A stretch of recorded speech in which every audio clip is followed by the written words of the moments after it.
This week's show with Sarah Pedlow of Thread Written is sponsored by Sassy Jack Stitchery, home of sassafras samplers. In 2022, the folks at Sassy Jacks are planning to release a sassafras sampler chart each month. To see many of the upcoming samplers, watch the March 9 Fiber Talk Stitch Hour, in which Kim Young and Susan Greening Davis tell us about those samplers. As we await the opening of the new Sassy Jack store in a couple of months, visit sassyjackstitchery.com for all of your needlework needs and to sign up for several live classes and workshops that will be offered in the coming months. Thanks to Sassy Jacks for sponsoring the show, and now on to our conversation with Sarah Pedlow.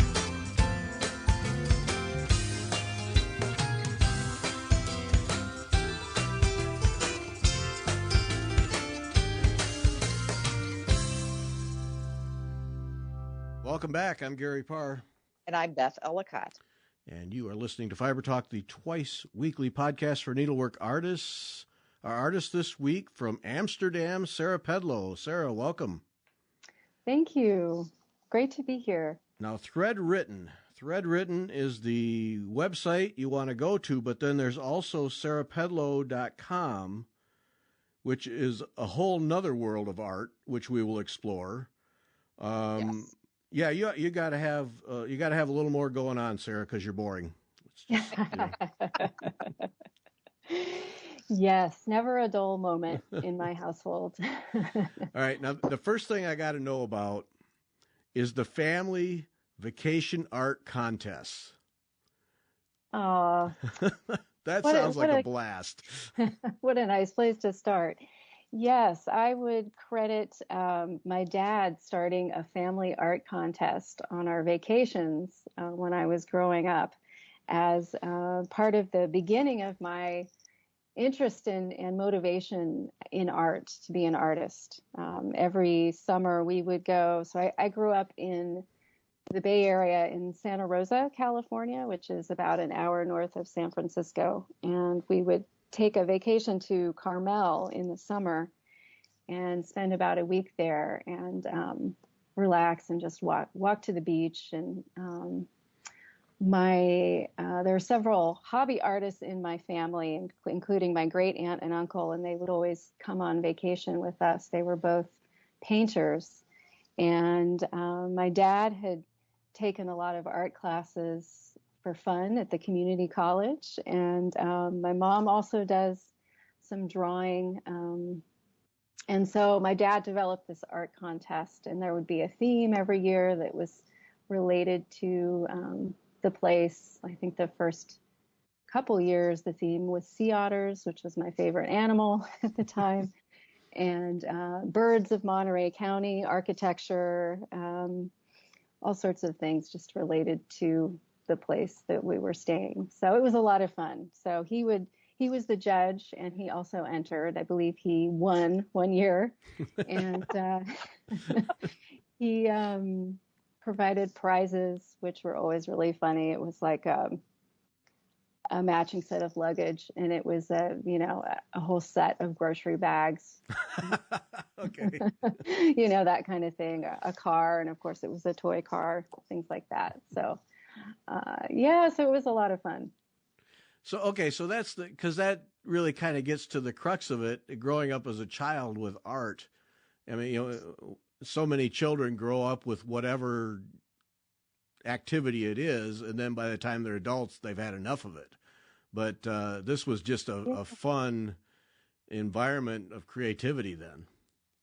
Yes, exactly. Both my parents took me to museums and were very interested in supporting my creativity in any way. So part of it was always the preparation, making my entries for this contest in July every year, and taking other art classes, and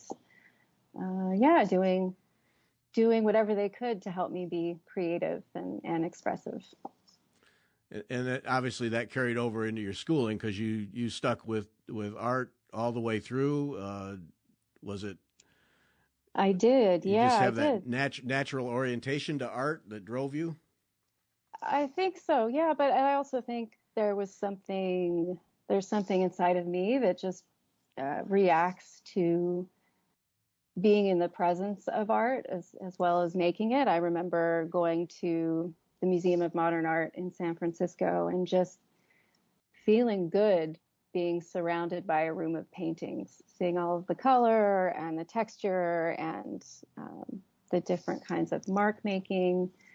And that was really an inspiration, looking for that feeling, which years later has changed to be focused about textiles in the same way, right? It's visiting museums and seeing traditional clothing and traditional embroidery and getting that same feeling of like, wow, I feel so good when I see this work and I want to know more.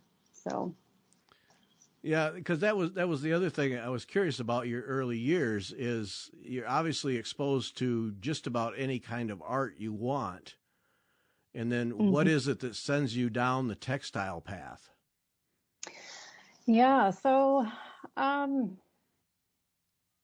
the textile work, the sewing and embroidery work skipped a generation with my mom. So my grandmother sewed clothing for my mom and my aunt, and she did a bit of embroidery, but I never really saw any of it. And I guess her mother also embroidered a lot as well. And I learned more about this after my grandmother passed away. So my mom, just was never really interested in handwork or sewing. So I didn't get any training beyond a little bit as a Girl Scout, some brownie activities.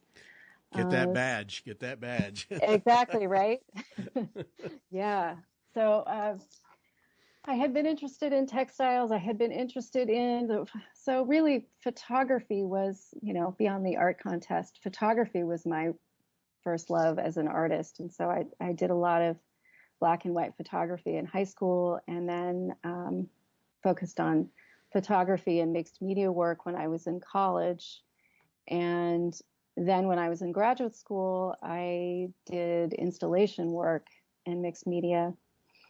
And so several years after I got my MFA, I did an artist residency in Budapest. And I was there to do photo mixed media. So I was mostly taking pictures in the city and, thinking about what to do with those images. And then one day I thought, I wonder what the traditional crafts are like. Maybe I'll go to the Ethnographic Museum and see. And so I went into the museum and turned the corner into the textile display of the traditional clothing. And really that changed everything because I saw embroidery in a way that I had never seen before. I never knew existed. So all of the just elaborate fine stitching on clothing from the different regions of Hungary with, eyelets and the particular floral patterns that have become so emblematic of Hungary and Hungarian culture, like the tulip and the rose from the Matteo tradition, and incredible coats. They have these, wool coats and sheepskin coats that are all embroidered. And that was another experience, like going back to the museum in San Francisco, of just feeling so good, feeling really energized by all of this color and pattern and these pieces with a real history to them. Like thinking about the hours and hours of work going into making a garment like this that one would wear for their wedding or something that someone might be buried in. And all of the symbolism within that, right? Stitching this particular rose or this particular tulip because it signified who you were, what village you were from, even what family you were from, and seeing at what point in life was this the garment of a young girl or a widow. All of the information held in these textiles is so fascinating. So that was really the beginning of it. I had thought a little bit about surface design and had been interested in pattern, color and pattern in general, but walking into that museum was really it for me. It sounds like the history almost is a 1A aspect of this. It is. I'm really interested in the history, in connecting with the past, and kind of finding our place today by connecting with who came before us and what they made, and using that, I think, to give us strength, to give us a context for where we are now, and just a richer experience to have to move into the future. You mentioned the artist residencies, and we've had other people mention those, but never have asked what is an artist residency? What is the goal of that? So an artist residency is a program that's designed to give artists time and space to make their work. So Okay. They're really wonderful. There are many that are paid, and there are many that are unpaid. So often you will just be given, a month stay at a certain location, and you go and you have a studio space and a place to sleep. And sometimes in larger programs they have food available, so you don't even have to cook. You're really just there to focus on your work. And they have them for people who are artists, writers, spanning the arts. So it's kind of an immersion thing then. Yes, exactly. So time when you don't have to be working your day job or teaching or doing whatever you do to pay the bills and doing your artwork, you can just focus. And then do they typically expect you to produce something, or can you really just dig yourself in and enjoy your art? And if nothing comes out of it, obviously there's something because you learn, you develop, but or are you expected to do some kind of an exhibition at the end? It varies. Sometimes they ask you to leave a piece of work with them for their collection. Sometimes you are there with the purpose of creating work for an exhibition or putting up a show at the end. And sometimes it's just open-ended, and there are no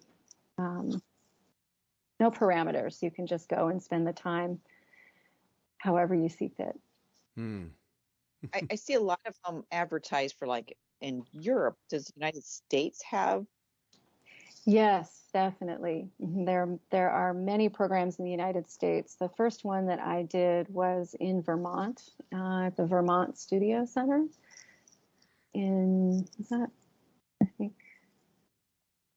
forget if that was, that was in between my first and second year of graduate school.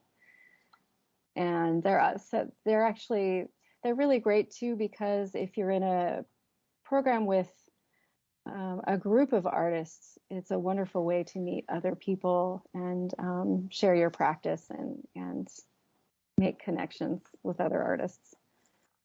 Right. So the ethnographic museum, that's really your big turning point. And you didn't just dump photography. I mean, you still do that, right? But yes, it took a back seat though after that trip. Well, I actually started working with photographs and stitching through photographs while I was there in 2009. So I did a couple pieces, and then I did a little bit more after I got back, but then I really switched my focus to going on the search to find women who do Hungarian written embroidery, which is called írásos in Hungarian, which translates to written, the word written.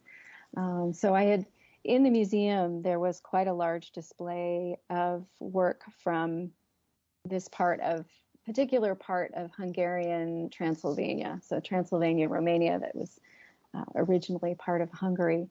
And so that particular style really stuck with me, and I had been doing the artwork, and I just kept thinking about that embroidery with its really bold, graphic, thick lines and particular floral patterns. And so I just thought, I wonder if anybody is still doing that today. And I would love to go meet them and try to learn from them and support what they're doing and share their work. And so 3 years later, I took my first trip to Transylvania, Romania. And actually, I started out in Hungary. I went back to Hungary, I went back to Budapest and did some traveling, and then went over to Transylvania and was able to connect with a woman who had done some embroidery. She actually ended up studying ethnography and craft later in life. And her husband was a traditional wood carver. So I feel like I got so lucky to meet her and stay with her. We've become friends, and now whenever I go back, I stay with her and her husband. Because walking into their home for the first time was really like entering a small museum, because they had the traditional stove with the green ceramic tiles that you would see in old homes. Their walls were covered with textiles and wood carvings. Her husband would make art, essentially, like carved scenes of the local countryside and the local churches, and they were hanging on the walls. So it was really, such a wonderful experience to get a taste of what their life was like, and that as an entry point into the culture there. Yeah. Well, that's the thing that I really like about what you do is when you look at particularly Europe, all the occupations and shifting borders and blah, blah, blah and all that. But underneath all of that are these cultures and these regions where people have their own practices, and the way you tap into that and draw it out and keep it alive in many ways. I'm sure a lot of it is just literally dying off as people pass away. To keep these old things alive and bring them to light and show them to people and teach them is a real mission, if you will. But I really admire it, because I'm one who I just hate to see that old stuff die away. It's like I hate to see old buildings get torn down. Geez, can't you figure out how to keep that going? Yeah. Yeah. Gosh, yeah. I couldn't agree more. Especially when I think about the women who I was later able to meet, who are doing this work. This work is just going to be in museums in the not too distant future when they're gone, because younger people there are not learning how to do it. So that really is my mission, is to preserve the culture and the skills and try to help more people learn that this is out there, and that, yes, there are all of these microcultures which are so beautiful and so layered. There's so much to learn. So when you enter an area, a scene, and you find someone who does the old traditional needlework, are they anxious to share with you? Do you have to pull it out of them? Do their friends start coming out of the walls to join in? What's that like?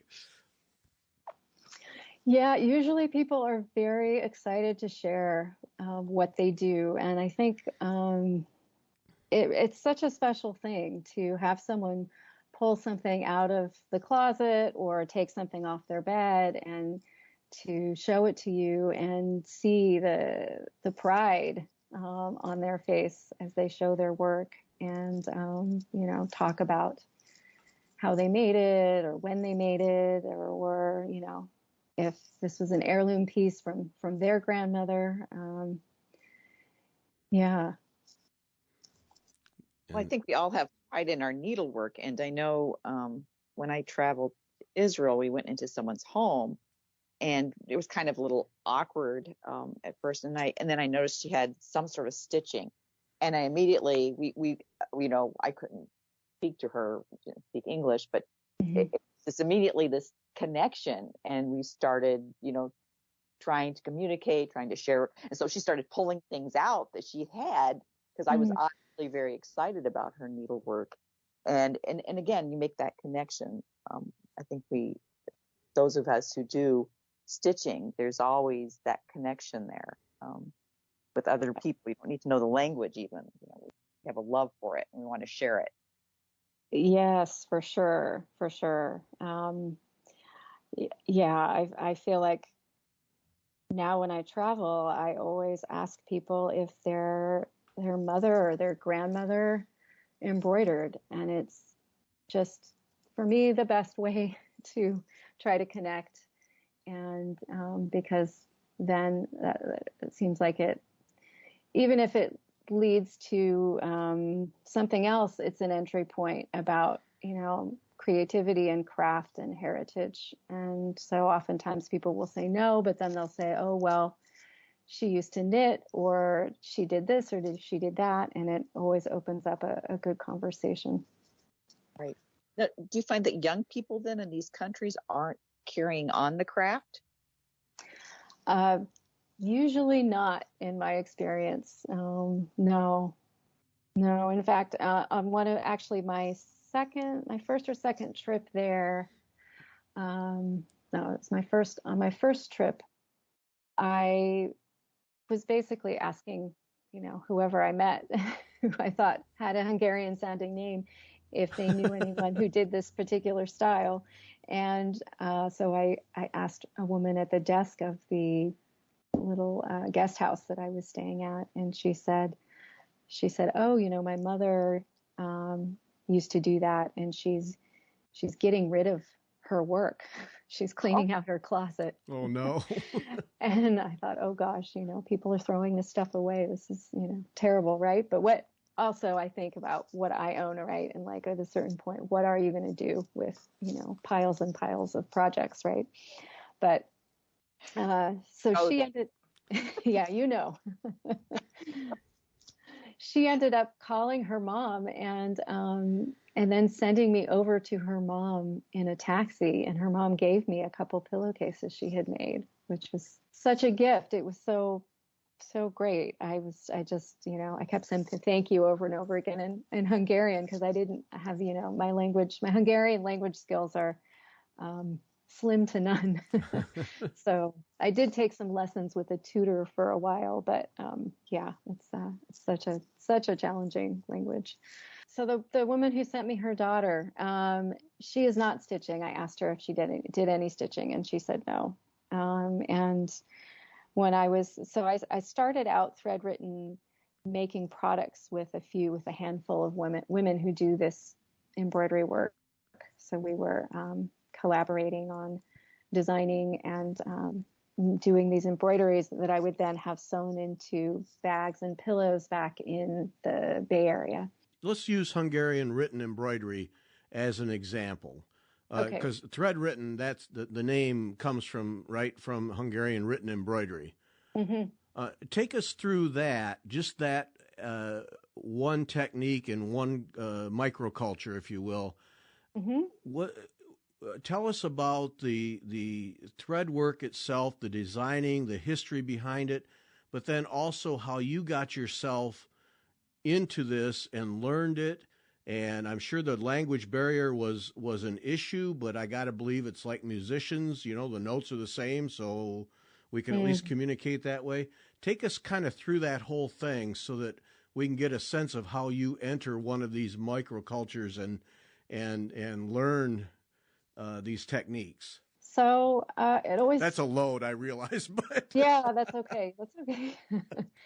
So it always starts with a lot of research, right? Just trying to figure out where am I going, first of all? So how do I find the work that I've just discovered, and how do I find people? So a lot of research, and then going to the place. So finding out that written embroidery comes from what's now Romania, a place that I never thought I would visit.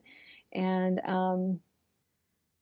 have now been, I think, 6 times, and going back, of course. So, so going to Romania. So I, was lucky to find this couple who spoke some English, and once I was there the first time, the woman, my host, took me around to show me the different villages, and she grew up in the area, so she knew a lot of people. So she would introduce me to, this woman who had been doing sewing, or this person, or the pastor of the local church, and that kind of thing. So I got a feel for the area with her, but in that trip, I kind of came back empty-handed. I didn't really see a lot of high-quality work. I think people were stitching to try to sell pieces to tourists, and so there were a lot of gaps between stitches.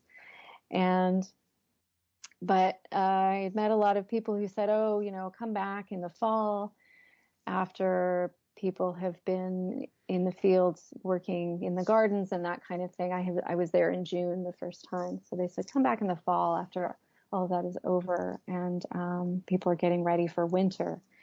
And so I did. So I came back, and through meeting some other people and leading me to other people, I managed to meet a British couple who run a foundation in the area. And so they ended up being my main connection with the women who stitch, and were really instrumental in communicating and distributing materials, and just finding them to begin with.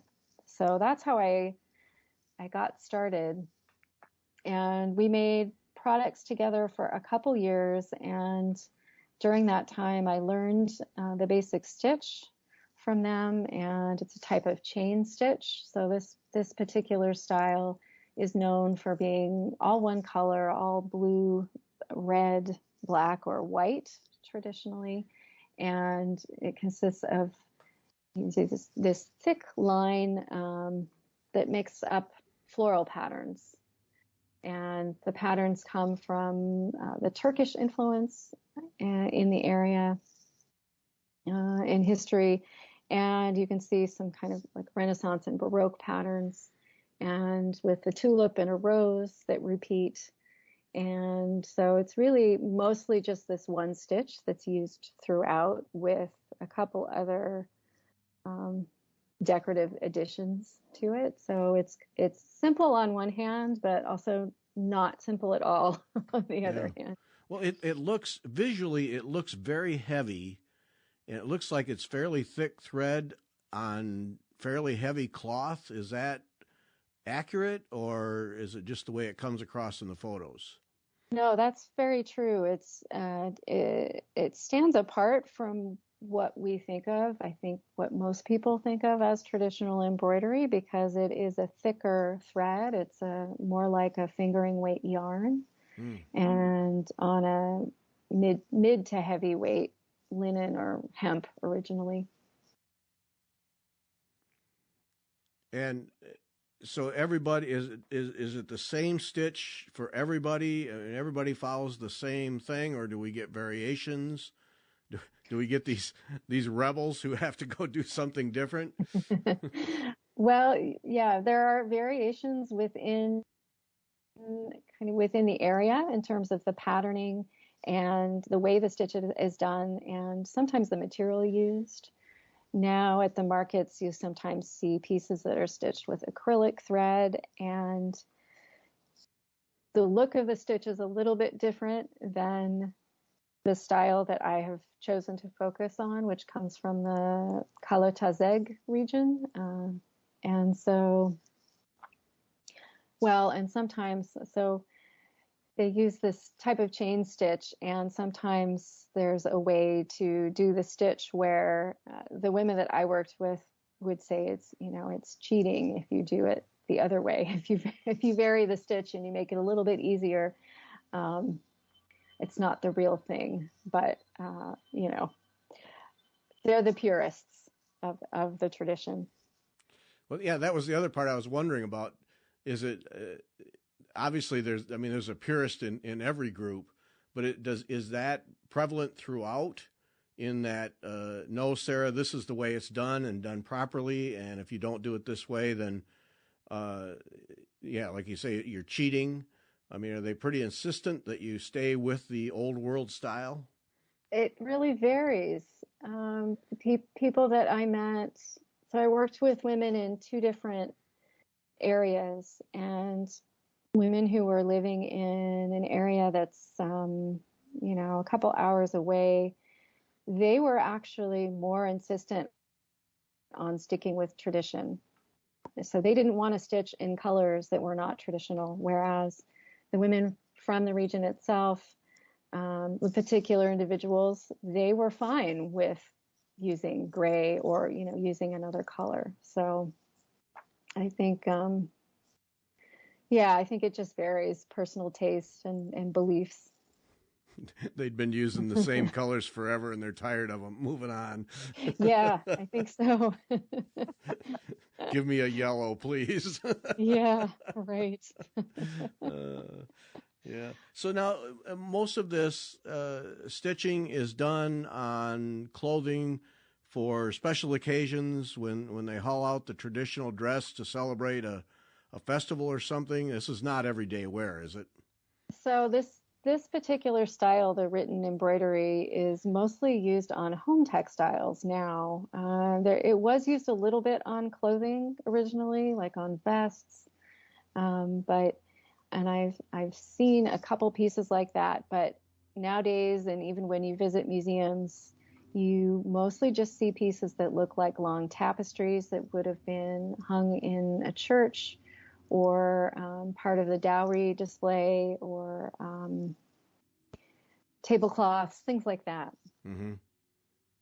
And people in these villages, they still have what's called a formal room where they keep all of their traditional clothing and their painted furniture and pottery. And, so they have a room dedicated to that. That's, kind of like what our formal living room would be, right? Where we receive guests and that kind of thing. Mm-hmm. So they have all of that on display there. I bet that's a sight to behold. It sure is. Yeah. Yeah. I was most intrigued, of course, the Ukrainian people on our minds a lot these days, but most intrigued by the Ukrainian work and the mourning blouses. Mm-hmm. And that whole tradition there. I just love these old traditions where, whether it's wood carving or needlework or whatever it is, and just a way of signifying things in history and remembering them and keeping them from fading into history. And Mm-hmm.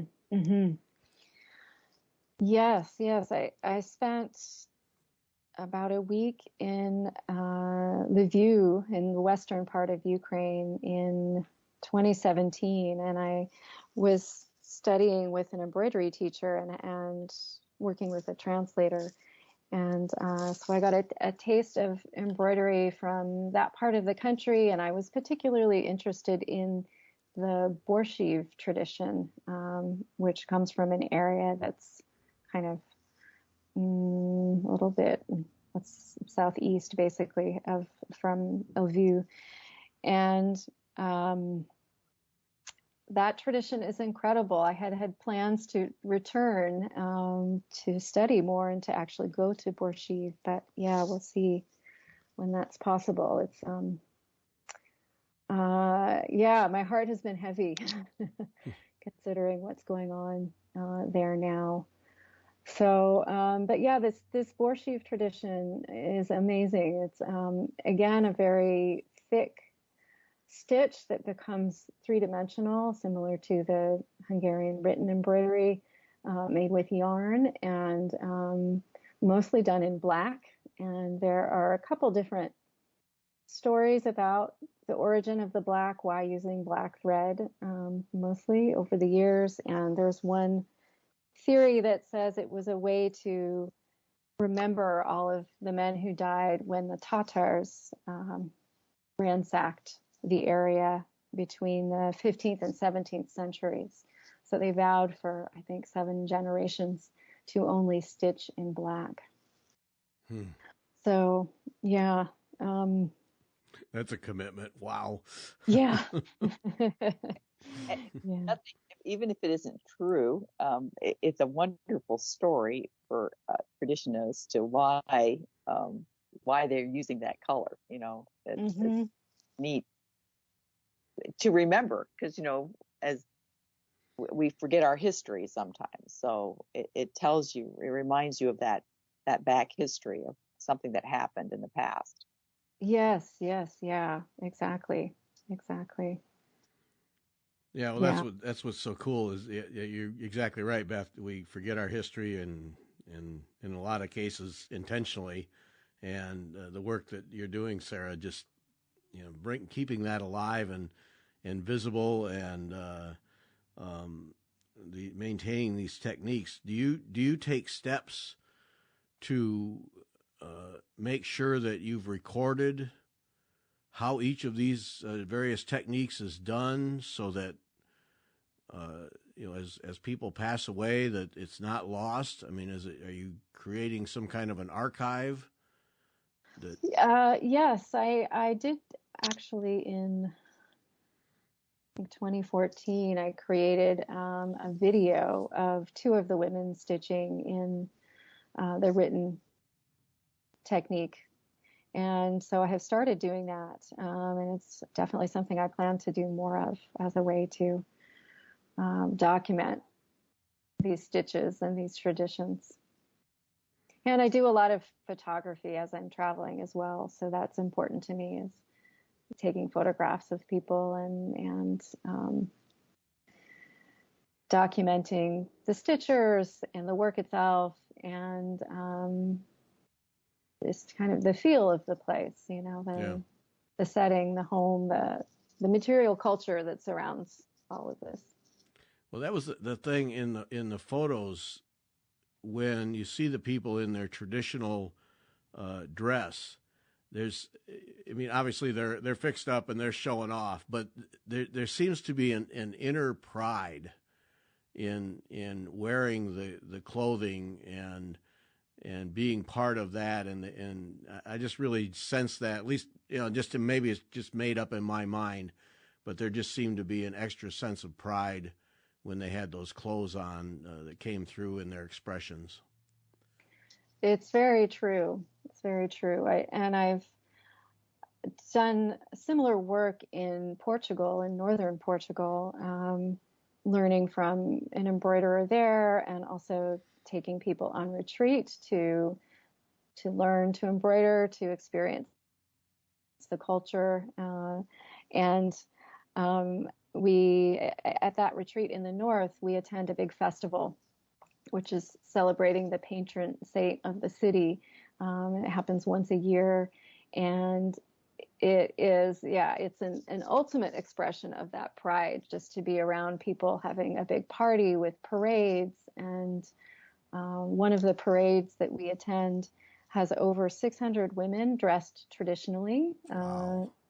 walking through the streets, and that is it's amazing to see that. Flood of color, I imagine. It is. Yes, definitely. So many bright colors, and woven aprons and embroidered sleeves, and printed scarves with paisley designs, and it's really a feast for the eyes. Now, I did pick up, there was 1 or 2 photos I saw where there was also some traditional clothing for men, not as vibrant and elaborate, but there is that also for men in these cultures. Yes, definitely. Many times the men's dress is a little bit less elaborate, but then there are also times where it's not. I'm thinking about the Hungarian Matyó traditional clothing, where the men have a blouse with a sleeve that is absolutely huge, that has embroidery and crochet on the cuff. Like in Portugal, for instance, the men's clothing will have a little bit of red cross stitch with kind of a leaf pattern on it, and a little bit of ornamentation, but usually it is the women's dress that is much more elaborate. You mentioned cross stitch. I was intrigued by the stitched carpets. So there's a tradition of carpets from the southeast of Portugal, the Alentejo region, from a town called Areolos.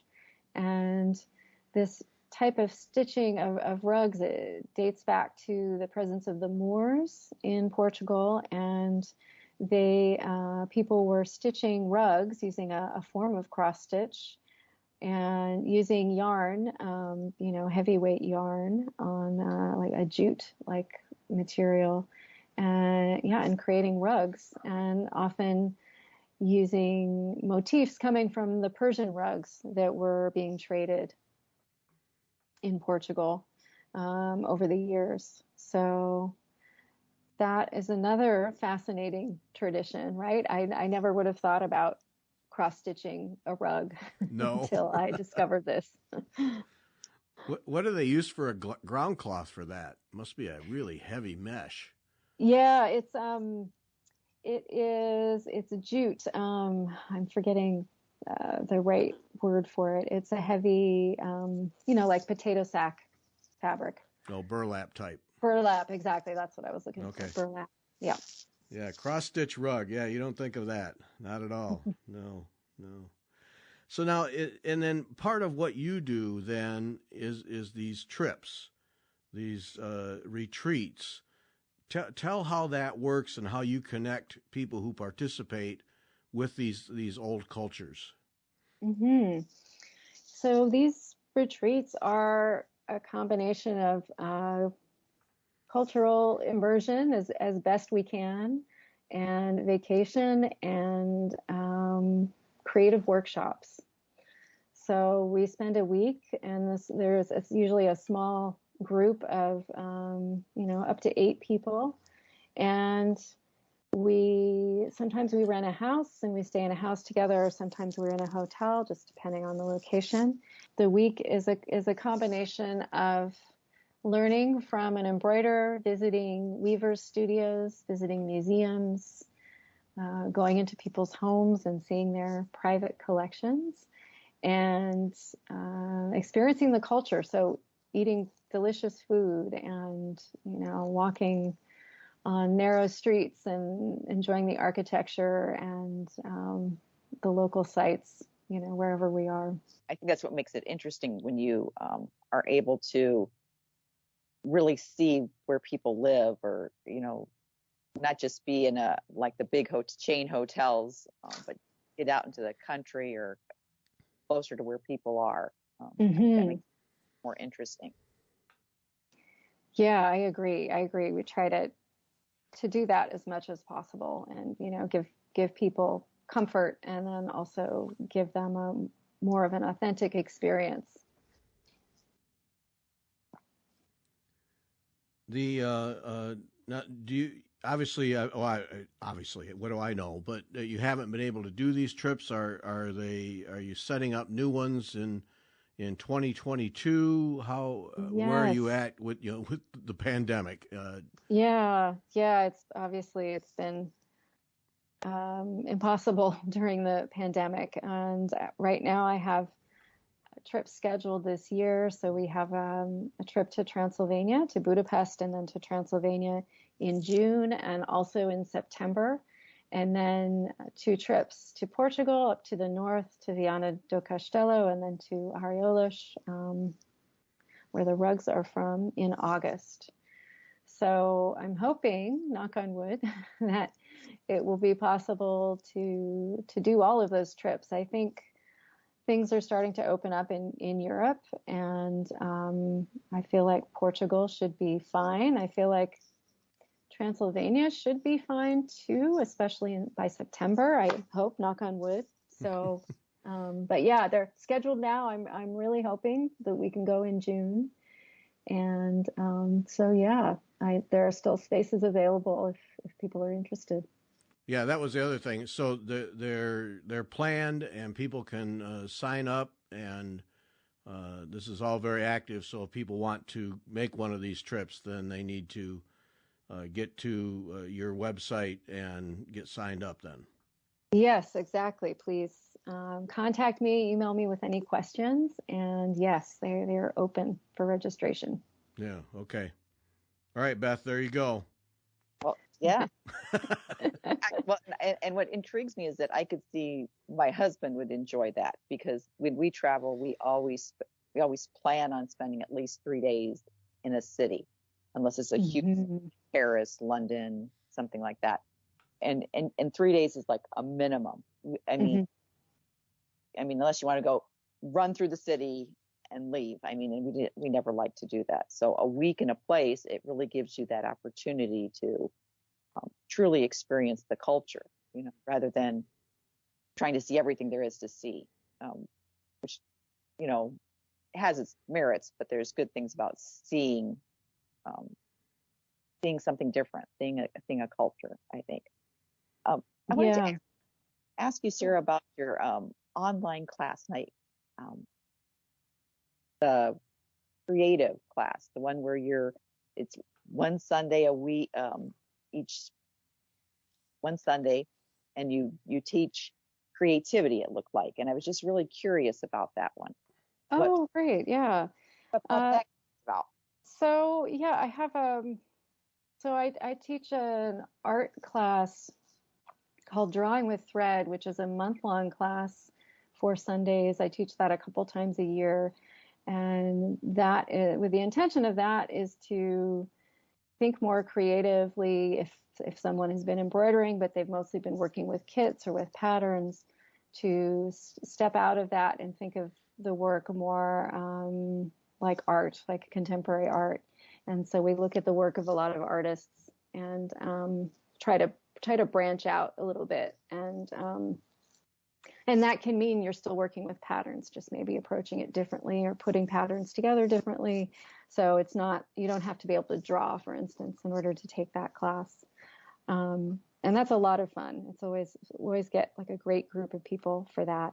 And then I have a class called Group Practice, which is an extension of that. And the intention for that is to meet just once a month and use it kind of like a studio visit or an accountability group, that kind of thing. So we meet, and it's also a small group. And the idea is just to check in and talk about what you're doing with your work, and any questions you might have, or to get feedback, problem solving, and that kind of thing.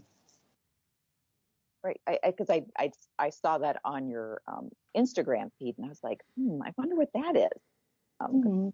Posting it, and it got me very curious about that, because I think sometimes as traditional stitchers, people who we buy kits, we follow the pattern. Sometimes there's this desire to move out of that niche, and I don't have an art background. How do I get out of that? How do I move out? Yes, exactly. That's the intention exactly for both of those classes, is to figure out how do I think about this? What are some ideas? And so my main job is really to be support and to provide inspiration to help people move in that direction. Right. Well, Beth, you got yourself a couple of online classes and a road trip to Europe. You're set. There you go. Yay for you. Yeah. Yeah. Yes. All right. Hard left turn to your own art. What a fascinating approach you take with photography and thread and ink. Where does that come from? Is that just another side of your brain? Yeah, thank you. And that is a perfect segue from what we were just talking about, because I think, and it loops back around to my history as an artist. So I'm always kind of wanting to do both things. I'm wanting to preserve traditions and really create community through all of this work, like connecting with people over creative practice. So whether that's traditional or making art, making something new. And so my own art practice is really integral to all of this. I use the travel to fuel my art practice, and then my art practice kind of fuels my own work with people supporting other people to make art or to do the traditional work.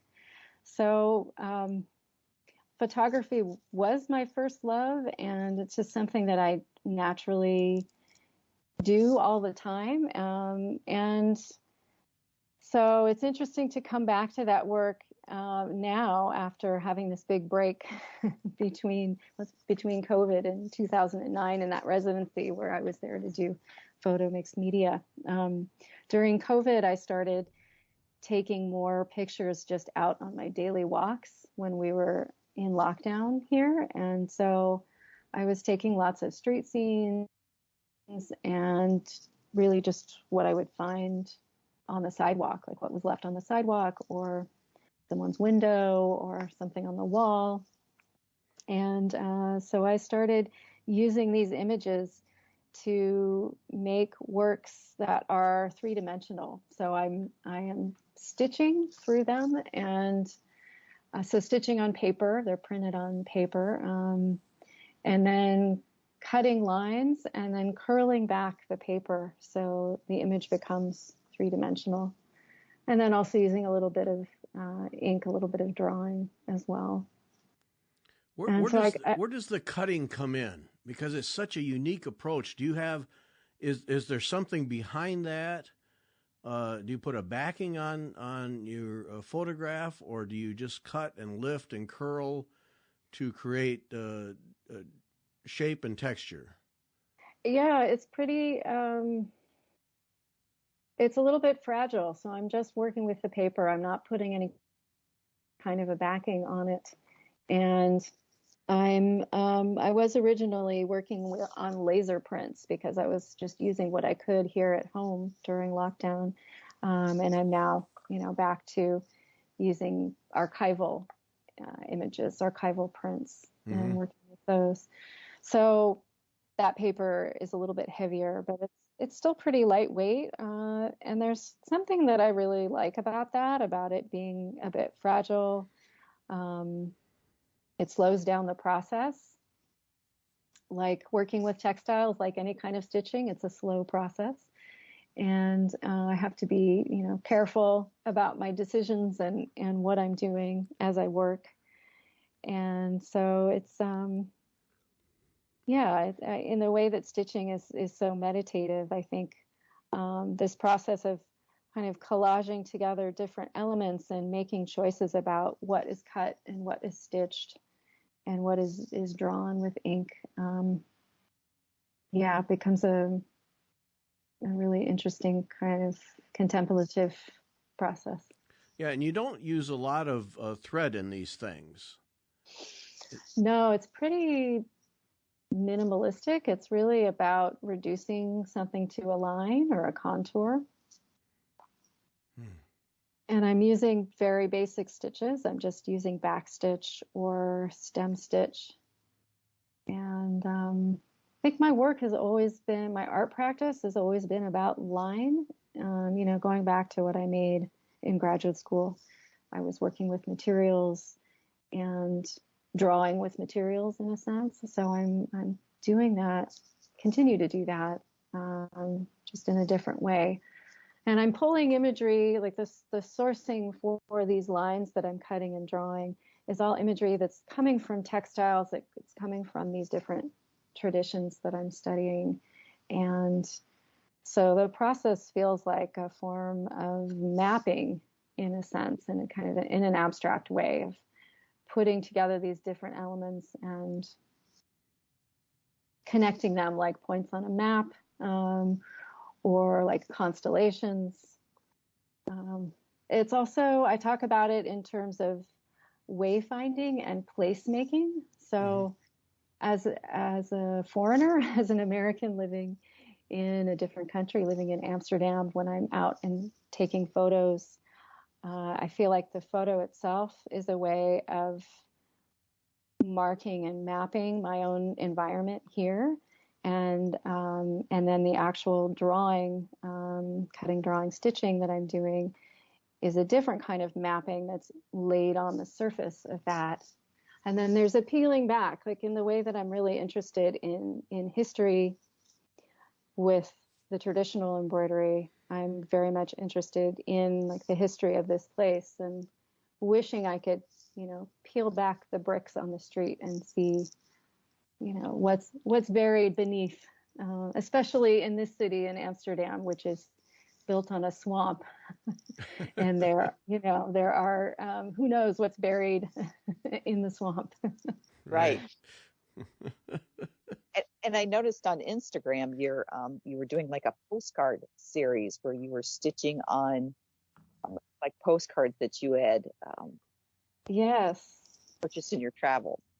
Yes. So yes, this is a kind of a recent project that I started where I'm working with postcards that are mostly from Central Europe, so Slovakia and mostly Slovakia, actually, and the Czech Republic right now are the ones that I'm using. And so I'm doing the same kind of process that I do with my photos, but working with these cards that show people in traditional dress. So it's also feels like another way of mapping and kind of a nice allusion to tourism, right? Working with an actual postcard. and these are older postcards too. The ones that I have are mostly from the 70s, so they're a little bit older. So there's that kind of historical document element to it as well. What fun. Well, there we have it, folks. The boring, one-dimensional Sarah Pedlow right there. Nothing going on with her. Something else going on. Yeah. Wow. She sleeps from midnight to 2 a.m, and then after that, she's up and at 'em. That's, boy, what a ride. That's fun on all aspects, and really applaud you for keeping these old traditions alive and bringing them to light and making sure that people know about them, because that's, it's our history, it's our culture, and it needs to be preserved. So bravo for that. That's fantastic. Thank you. Thank you so much. And appreciate you bringing them to the United States through your workshops, that, sharing that love of stitching with us. It's a great joy, because I did listen to your lecture through EGA, and you did offer a class through them. And yes, it's just it's great that you are offering that. Thank you. Yeah, I really enjoy working with the EGA and other institutions, museums, and nonprofits to offer classes. And I think it's such a part of who we are as Americans, that most of us have come from somewhere else, right? So I think connecting with textile traditions and learning to stitch from your own heritage, from another country, I think is just such a beautiful way to connect with your heritage, with your ancestors. Yes. Thank you so much, Sarah. Yep. Thank you, Sarah. And thanks to everyone for listening.